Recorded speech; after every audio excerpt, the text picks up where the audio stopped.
como estão? Ontem estive a ver um dos meus filmes preferidos, Dune, de David Lynch. Gosto muito da história. Transporta-nos para outros mundos e outras eras. Concordo que os efeitos especiais, à luz do que faz agora, deixam um bocado a desejar. E que partes do filme, lá para o fim, podem ser consideradas algo tirosas. Mas convém ter presente que o filme é de 1984. Não estou em erro. Outro filme, bem mais recente, de que gostei muito, foi V de Vingança, de 2005, com Hugo Weaving e Natalie Portman.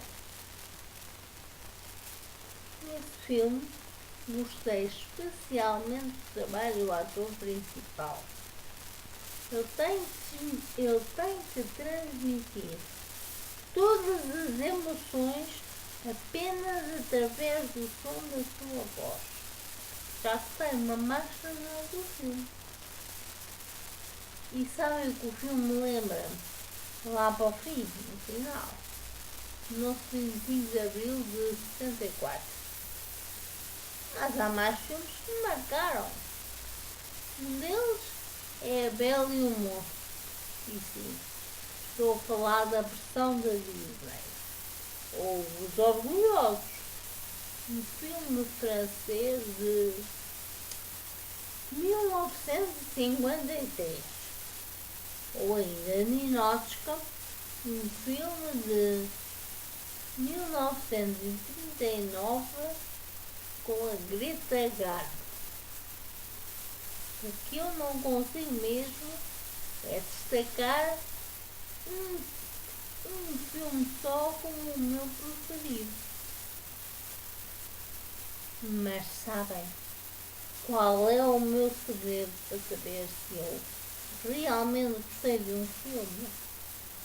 E não estou a falar do sim, é muito giro. Estou a falar daqueles que realmente nos impressionam,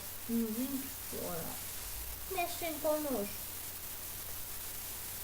Pois bem, é simples. Eu sei que realmente gostei de um filme quando, ao sair da sala, me apetece voltar para trás para ver o filme novo. Com isto, me despeço.